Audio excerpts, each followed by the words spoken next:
Friends, कभी कभी हम एक ऐसी मूवी देखने को तैयार हो जाते हैं जिसे देखने के बाद ना सिर्फ हमारा टाइम बर्बाद होता है पर हमारी दिमागी हालत भी थोड़ी सी हिल जाती है।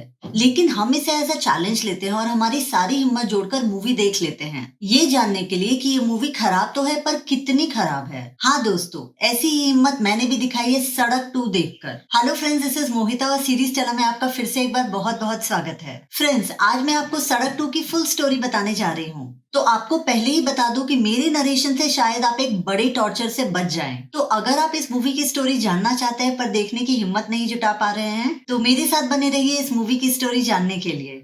इसके पहले कि हम अपनी मूवी को एक्सप्लेन करें, हमारे चैनल को सब्सक्राइब करें और नोटिफिकेशन बेल की घंटी दबाएं ताकि हम और आप हमेशा इस सीरीज सेलिंग से जुड़े रहे। सड़क 2 अकॉर्डिंग टू द डायरेक्टर एक ड्रामा थ्रिलर वाली मूवी है जो 28 अगस्त को डिज्नी हॉटस्टार पे रिलीज हुई है। ये एक 2 घंटे 15 मिनट की मूवी है जिसे डायरेक्ट किया है महेश भट्ट ने और प्रोड्यूस किया है उनके भाई मुकेश भट्ट ने। ये मूवी 1991 की मूवी सड़क का सीक्वल है जिसके मेन स्टार्स थे संजय दत्त और पूजा भट्ट। इस मूवी के भी मेन कैरेक्टर्स में हम संजय दत्त को देखते हैं as Ravi Kishore, Alia Bhatt as Arya, Aditya Roy Kapur as Vishal Thakur and Makarand Deshpande as Guruji Gyani Prakash. तो बिना और टाइम वेस्ट किए लेट्स प्ले द मूवी।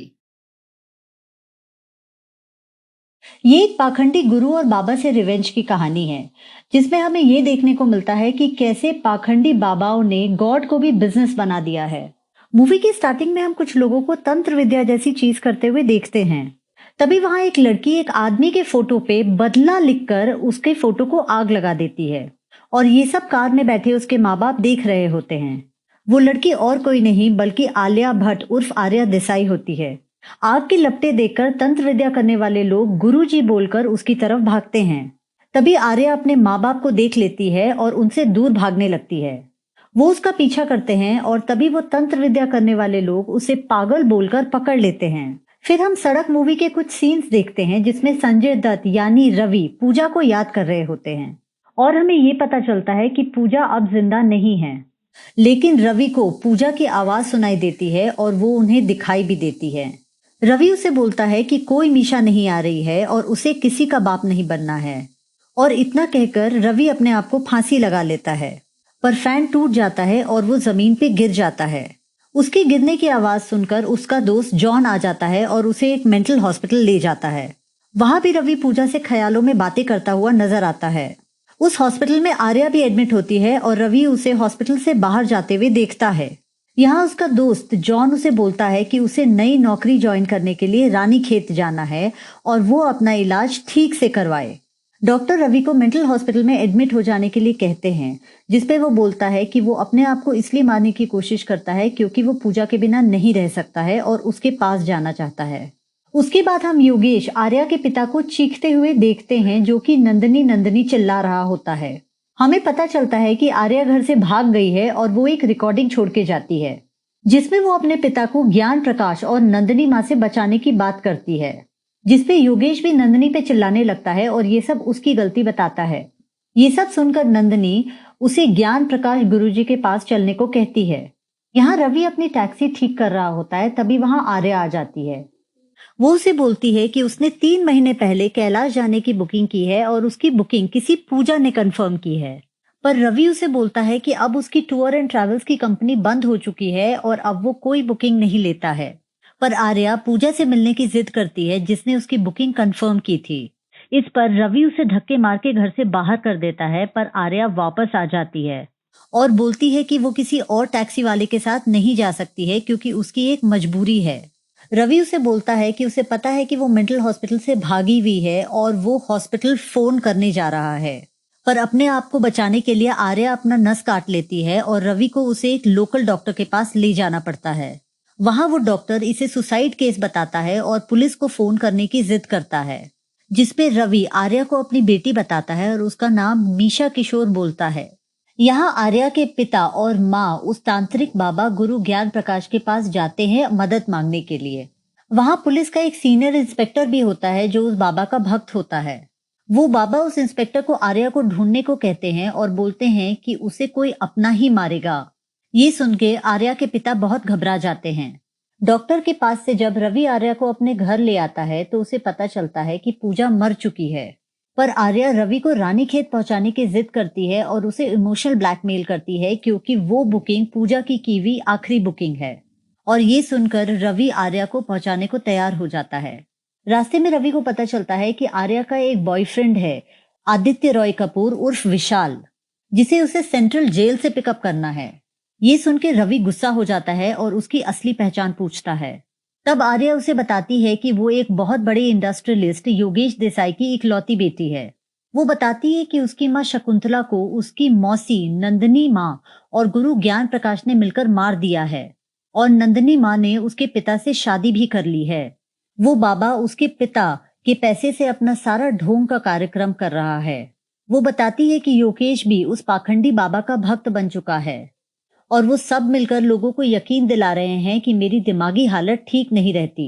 फिर वो अपने बॉयफ्रेंड से कैसे मिली उसकी कहानी बताती है, जहां हमें पता चलता है कि उसका एक सोशल मीडिया ग्रुप था जिसके जरिए वो बाबा ज्ञान प्रकाश जैसे लोगों का पर्दाफाश करती थी और लोगों को जागरूक करती थी, जिसमें विशाल भी उसकी मदद कर रहा था। एक दिन उन्हें पता चलता है कि कोई लड़की ज्ञान प्रकाश के खिलाफ गवाही देना चाहती है।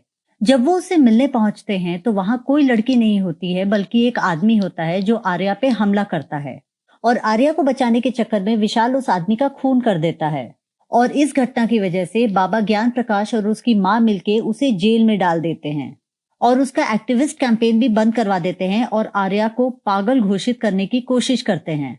पर कहानी में डायरेक्टर के अनुसार ट्विस्ट यहाँ है कि आर्या के 21 साल के होते ही उसकी माँ के विल के अनुसार सारी इंडस्ट्रीज और जायदाद आर्या के नाम पे हो जाएगी और सारा पावर्स उसके हाथ में आ जाएगा, जिसकी वजह से उसकी सौतेली माँ और वो पाखंडी बाबा एक भी रुपया नहीं निकाल पाएंगे।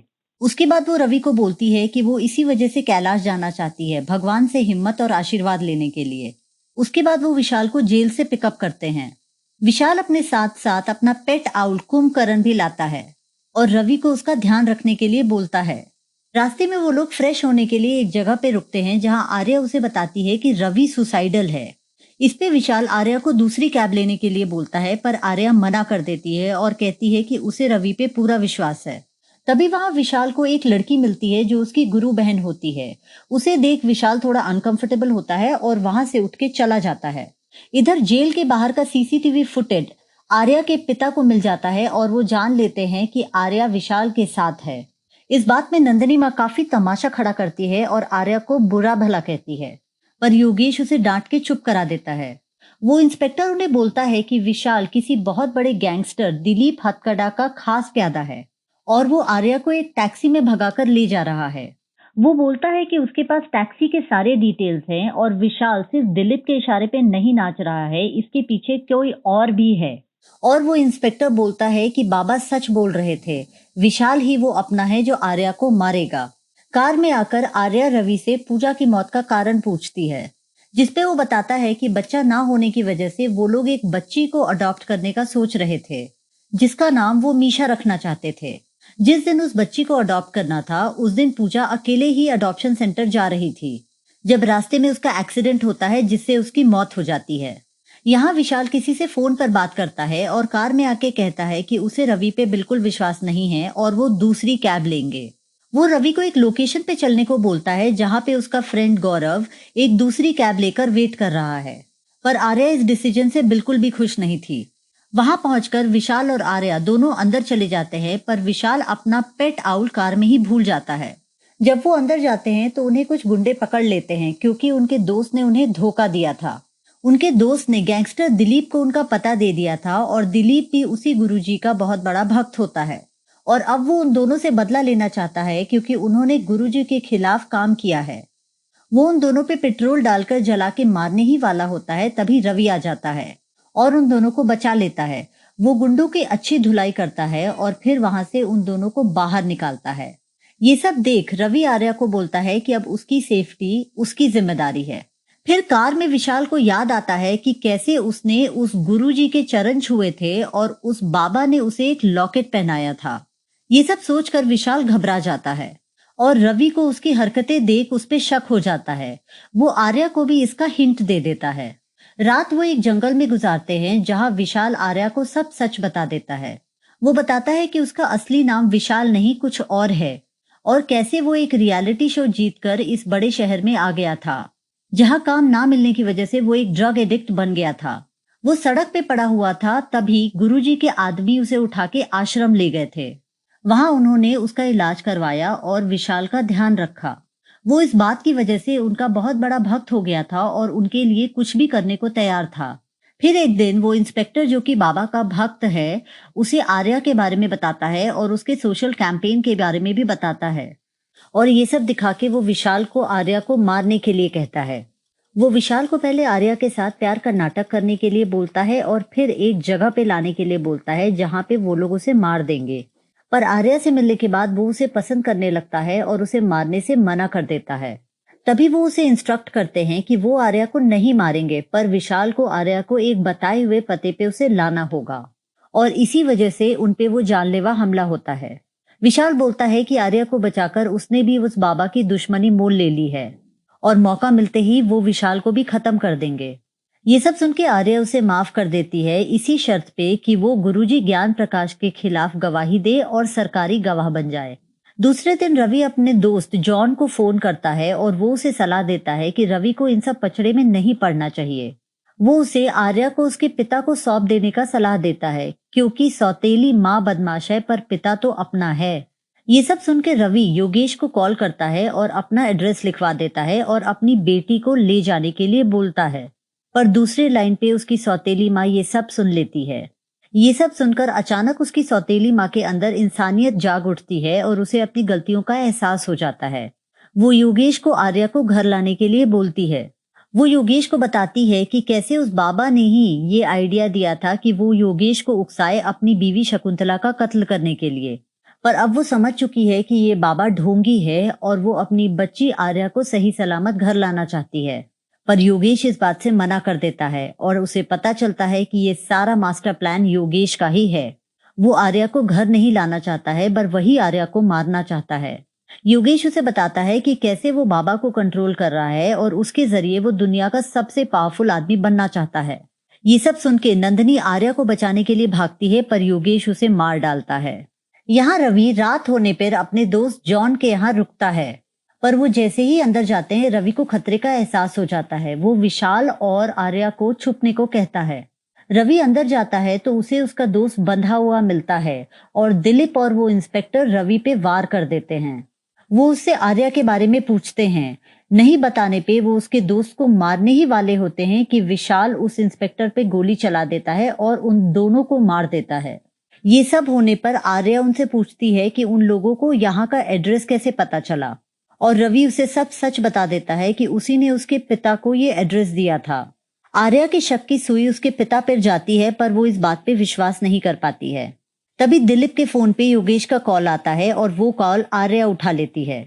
उसका आदमी दिलीप है। ये सोचकर योगेश उसे बोलता है कि नंदिनी का अंतिम संस्कार हो गया है और आर्या कब मरेगी।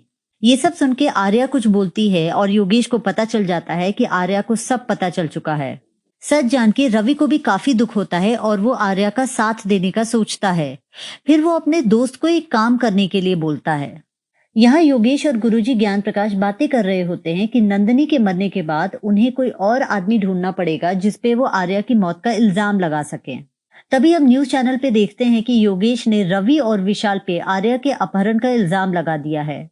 ये सब देख आर्या अपने पिता को फोन करती है और उसे बोलती है कि उसने उसकी 2 माओं को मारा है and she will destroy him completely. उस दिन आर्या 21 साल की होती है। इसी खुशी में रवि और उसका दोस्त आर्या का बर्थडे सेलिब्रेट करते हैं।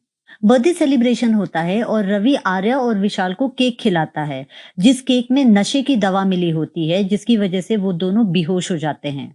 फिर रवि सीधा उस गुरुजी के घर पहुंच जाता है उसे मारने के लिए। वहां बाबा के साथ साथ योगेश भी होता है। हाथापाई में वो बाबा रवि पे हमला करता है और उसे बुरी तरह जख्मी कर देता है, पर फिर भी रवि उस बाबा को मार देता है। ये सब देख योगेश कहीं छुप जाता है और रवि जख्मी हालत में जमीन पर गिर जाता है। पर तभी उसे ऐसा लगता है कि पूजा उसे उठा रही है और मीशा के लिए उसे योगेश को खत्म करने के लिए बोल रही है। ऐसा महसूस होने पे रवि दोबारा उठ खड़ा होता है योगेश को मारने के लिए, पर योगेश माफी मांगने का नाटक करता है और रवि पे कई बार गोली चला देता है। रवि अपने आप को जैसे तैसे जिंदा रखता है और फिर एक त्रिशूल से उस पे वार करके उसका काम हमेशा के लिए तमाम कर देता है। फिर हम देखते हैं कि वहां पूजा की आत्मा आ जाती है और उसे बुलाकर वहां से ले जाती है। यहाँ आर्या सारा सच मीडिया और पुलिस को बता देती है और वो सरकार से ये रिक्वेस्ट भी करती है कि ऐसे लोगों के खिलाफ सख्त कार्रवाई की जाए जो भगवान के नाम पर लोगों का फायदा उठाते हैं और उन्हें गुमराह करते हैं। और आर्या अपने पिता के शव को अग्नि ना देकर रवि के शव को अग्नि देती है। तो फ्रेंड्स, इस तरह होता है एक बिना सिर पैर की मूवी का अंत। अब इस मूवी की हाइलाइट्स की बात की जाए तो संजय दत्त और मकरंद देशपांडे की एक्टिंग अच्छी है, पर इतनी बकवास मूवी में वो भी कहीं खो जाती है। चलिए अब उन चीजों के बारे में बात करते हैं जो कि इस मूवी में सबसे ज्यादा है, इसके वीक पॉइंट्स। दोस्तों, ये यही मूवी है जिसके ट्रेलर ने रिलीज होते ही मोस्ट डिसलाइक मूवी का खिताब जीत लिया था। एक लाइन में बताऊं तो ये एक बिना सिर पैर की मूवी है जिसे या तो किसी को खुश करने के लिए बनाया गया है या पब्लिक से बदला लेने के लिए। आप इस पूरी मूवी में इस स्टोरी का ऑब्जेक्टिव ही ढूंढते रह जाएंगे, क्योंकि ये सड़क 2 है। सड़क मूवी के सीन्स जबरदस्ती घुसाए गए हैं, जो कि काफी एविडेंटली पता चलता है। पूजा भट्ट की आत्मा तो इस मूवी में संजय दत्त के चारों ओर घूमती रहती है, पर वो कहीं नजर नहीं आती हैं। पता नहीं क्यों पूजा भट्ट को अपना चेहरा दिखाने में इतनी शर्म आ रही थी। एंड मूवी में दिस लुक्स वेरी ऑड। जब भी संजय दत्त पूजा को याद करते हैं तो उनकी सड़क मूवी का सीन्स दिखाया जाता है, पर उनके प्रेजेंट के एक भी शॉट नहीं होते हैं। ऐसा लगता है कि 30s के बाद सीधे वो लोग 50s में जंप कर गए हैं। ये मूवी सड़क मूवी का सीक्वल लगे, इसीलिए सड़क वर्ड का इस्तेमाल बिना सोचे समझे कहीं भी किया गया है। और फ्रैंकली उस मूवी की स्टोरी से इस मूवी का कोई लेना देना नहीं है, and hence it doesn't look like a sequel. तो इस आ बैल मुझे मार वाली मूवी के लिए, दर्शकों का इतना टाइम वेस्ट करने के लिए, इतनी बकवास स्टोरी लाइन के लिए और हमें सैराडॉन वाला दर्द देने के लिए, मैं इस मूवी को 5 में से -1 स्टार देती हूँ, वो भी शायद ज्यादा है। तो फ्रेंड्स, सीरीज टेलर पे हम जल्दी ही लौटेंगे एक और नए वीडियो के साथ। तब तक के लिए take care and stay safe.